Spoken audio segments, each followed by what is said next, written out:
Oh my gosh, that was so good.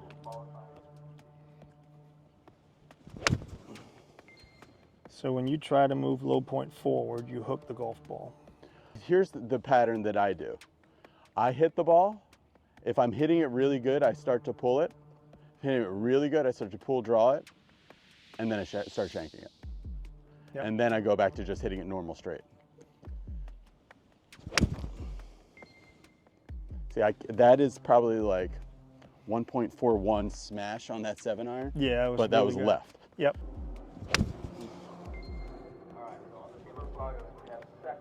That was a pretty good shot, wasn't it? Yeah, that's about 5 yards left. 5 yards left? Yeah, let me All go right. black and white right there. See it?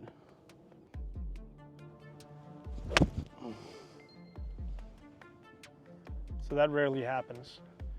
Yeah, the ball landed where I was trying to start it. Yep. But I hit a bit of a pull fade. Great shot. Nobody would know, No, you no, know, I but that gotcha. it wasn't what I drew up. No. I hit one more. That was awesome. Yep. Because I can see the flexion point. extension graph, and I can see that you are basically, you're really not extending the left wrist enough on the backswing. Hey guys, thanks for watching. Really exciting video today to have Andreas Kali out here from Denmark. How's it going, Andreas? It's going well, Brandon. Cool. So we just did a video all about beginners. I don't know the order of these videos that'll come out, but if you haven't seen that, click the subscribe button. Today's really exciting because Andreas came out and we're going to work on hack motion. One of the things that Andreas said in our beginner videos is there's certain things that you can look at up and down the range here at Costa Mesa. You could probably handicap a golfer by where they're making their low point. You could handicap them by kind of where their weight is at impact. Another thing that you could handicap them at is where this club, what did you say, gets longest? Yes. Like, so this is my center, and where the ball's here, what do we want to happen as far as where the club gets longest? Yeah, I would say if you look at it, you would say, let's say you're the ground, right? Okay. Let's say you're stand in front of me right here. You're the ground right here. Basically, if I had my trail wrist bent back or my lead wrist kind of flexed, I could stand here all day and I'd never hit you, right? Yep. But as soon as I, for whatever reason, started making the club longer earlier, I'd hit you already back here, right? So what makes the club lengthen? First thing is the flexion extension of the wrists, so how they're moving from side to side. When do they pass each other? And the second part would be the ulnar radial deviation, so basically thumbs up versus thumbs down. Yeah. When does the club get to its longest point? Yeah.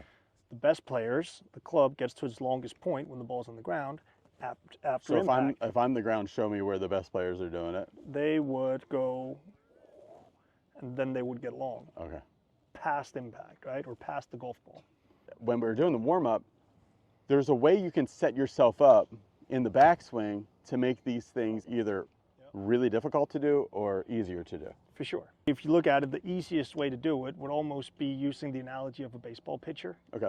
So when do they, if they're going to throw a ball, when does their trail wrist begin to extend? And when does the trail wrist begin to flex? Like they wait for quite a while. They're going like this. They almost have their trail wrist flat. They might even have it a little bit bowed.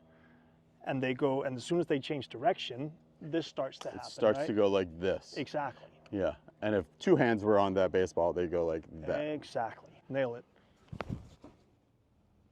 Almost. Okay. Missed it by a foot each time. Now that I put my brain into the sensor, I'm doing this, and kind of everything's, well, the foot's going forward, but then as I start coming forward, now that happens all the way. It's probably maxed at about there and Exactly, slinged it. right? Okay. But I would also say, just because we're measuring things at the wrist, doesn't necessarily mean that that's the wrist doing it. The power of my wrist can send it It's not going to be. It's not going to be great, right? about 10% of the way there. Yeah. So just because it's measured at the wrist doesn't mean that the fix needs to happen at the wrist. Okay, gotcha. Which I think is the important part. Put the club down real quick. Sure. And just put your hands together, like this. Yeah, I can do that. And just make a backswing, top of the backswing. Now, if we just kept the hands there and moved the pelvis away from them, there you go. What would happen to the wrist? they went like that. Exactly, right? That. But that's not because you did it to the wrists. Right. So, so I think that's the important part. Like, you don't become good at throwing a ball really far by trying to practice when to basically flex and extend your trail wrist. It's happening because of nice movement. All right, so I'm gonna hit a shot on the hack motion here. Yeah. And there's something you noticed about my backswing that is super common.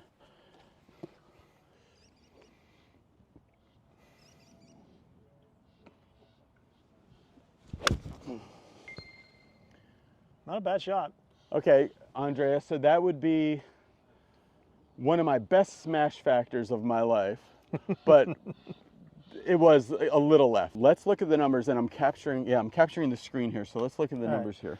So if we end up looking at the numbers, it looks quite nice. There's a lot of green plates. It's a really, really nice golf shot, but it's for sure you can see how you would have a tendency to get the club or the sweet spot of the club quite a fair bit behind you early in the backswing.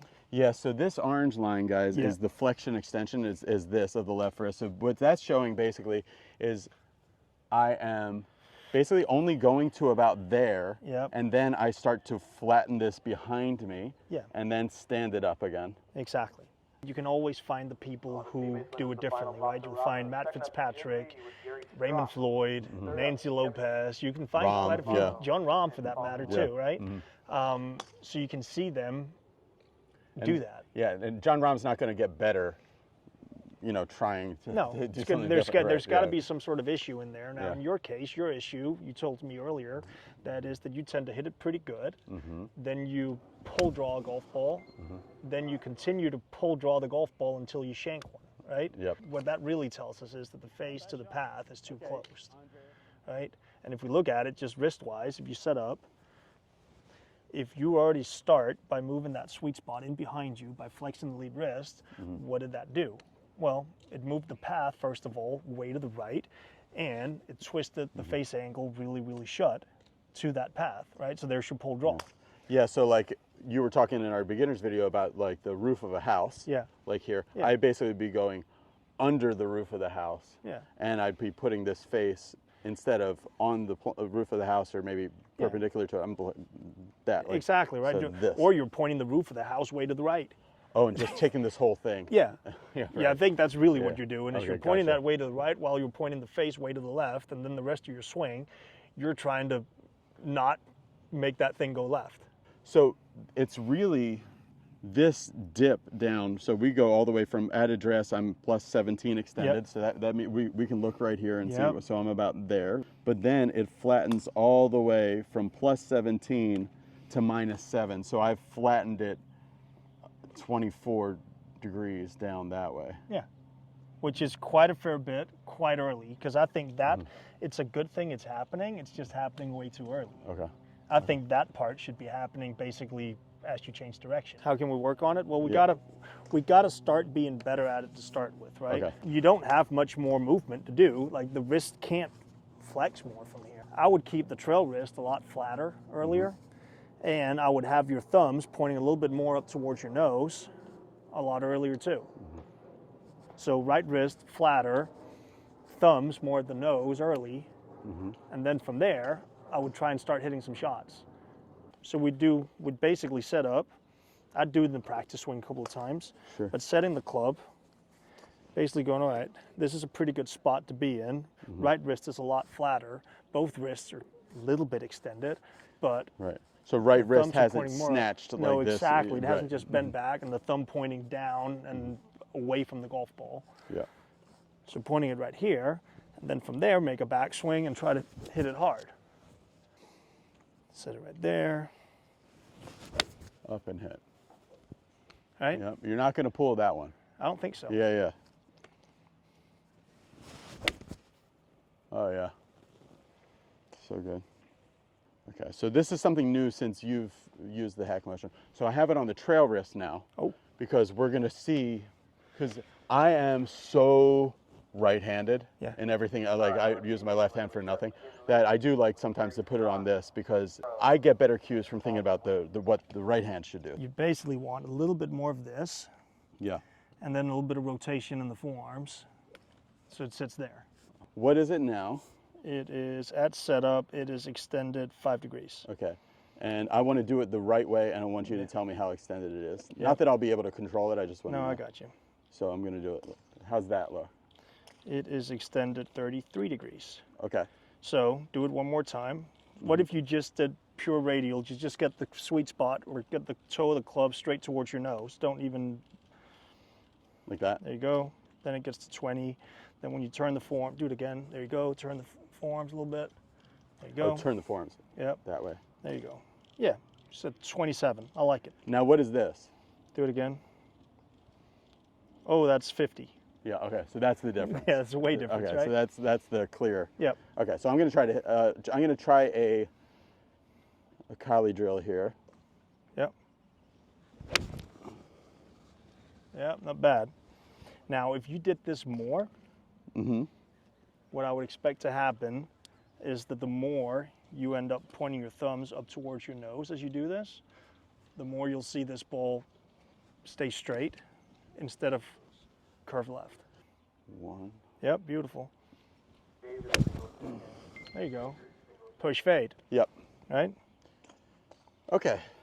Oh, and we can see this area here, which you would usually be a big peak because I'd be extending it, is much more gradual. Exactly. Now that becomes the only thing that you'll have to deal with is that you get that club ends up at the top of your backswing a lot earlier than you're used to. You're used to kind of rerouting it back and getting the club in underneath.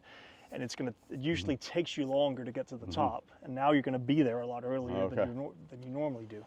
So would there be like a tempo key to do this? Nah, I think it's just getting used to it. You're just getting used to it. Okay, good. So. Yep. Yeah, there you go. Yeah. That was good. There. Yep, there you go. More up. More aggressively up, huh? Yeah. Like that. Yeah, beautiful.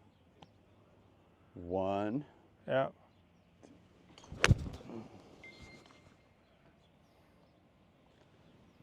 If I want to do this, especially on my own with a hack motion, seeing that was that a nice flat line? Yeah. Yeah. Yeah. Seeing that nice flat line, but I want to make it start more to the right without taking the roof of the house and just cheating it, you know? Yeah. You could move the ball back a little bit. And I wouldn't mind you actually starting with the handle a little bit more forward. There, Yep. there. There you go.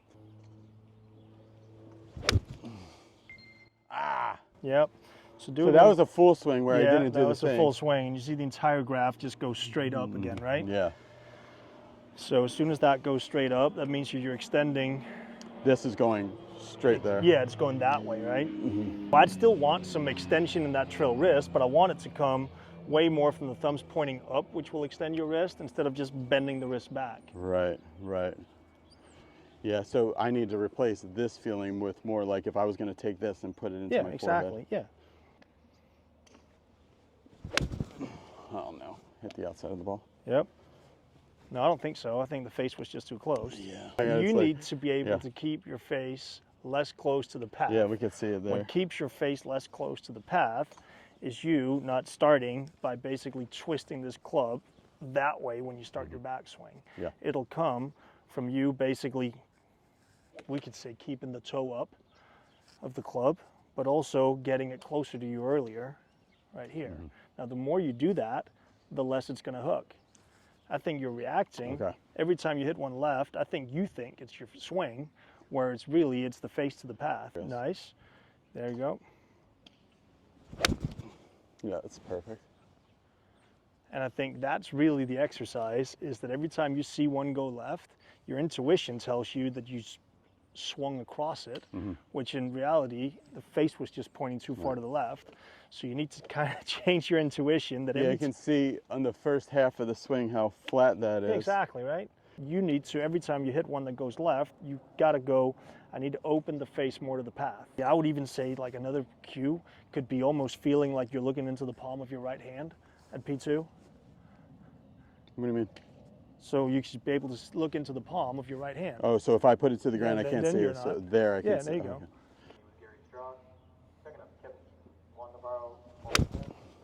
Oh my gosh, that was so good. That's better, right? Yeah, it was a lot better. You see it still drew? It's softened up, right? Yeah, but it started a yard right and then drew a yard left, Yeah. so it was Yeah, it was really great. nice. Yeah, really Yeah. gradual. Yeah, it's nice. And then it's really the first half. If this starts going straight up there, then I'm cooked. Then you got to kind of repair it throughout the rest of the swing, right? So I would say, I mean, and again, how much is this, right? Like a 3-degree face change is huge. From this face angle pointing, I don't know, a degree and a half to the right, which starts your ball out to the right and curves it back to the left, to a face angle that points a degree and a half left instead with the same path.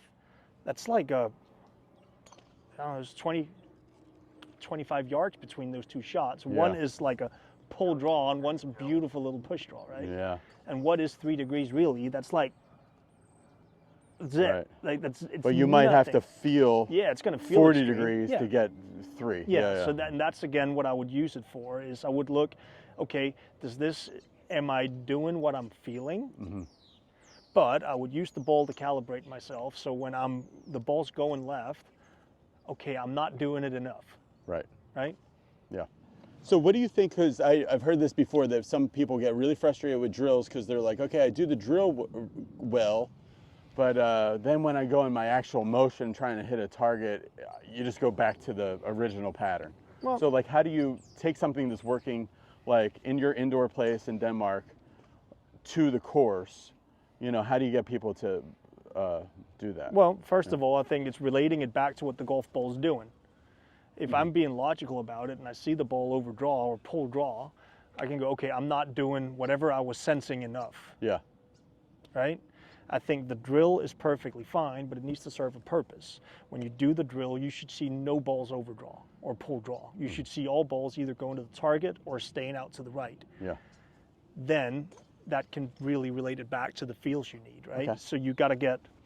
Now I think that's the next part is I think a lot of people, they turn on the autopilot when they actually do their drills. They just need to get the drills done so they can hit the ball. Yeah. Well, the whole point of the drills was to create feels. Mm-hmm.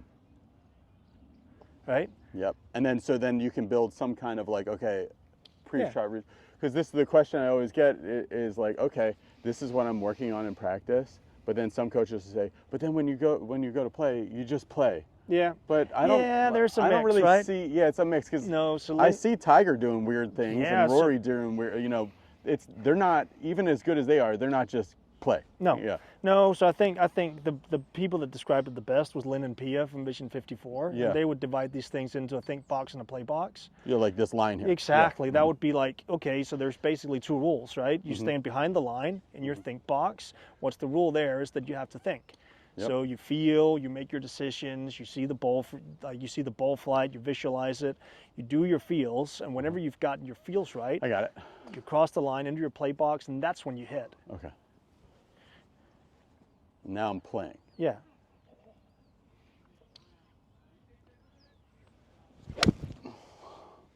Oh, super good.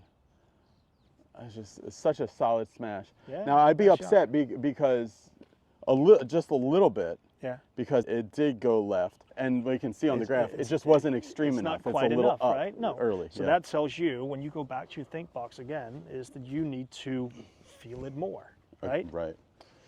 So basically, when you're doing your practice swings, look more into the palm of your right hand on the backswing. I wouldn't mind when you do these drills that you actually made a swing. Okay, rather than just those kind of pump drills. Yeah, because right. you're not really getting down to impact, right? So you could do. We want to look even more into my palm. Yeah, there you go. And blend it into a swing. Beautiful. That's how I do can it, feel right? it. Okay, I'm done thinking.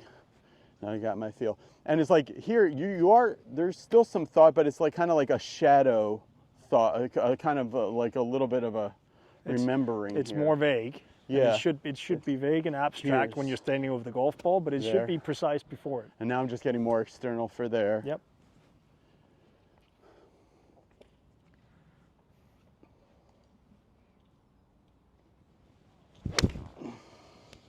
Oh, There you go.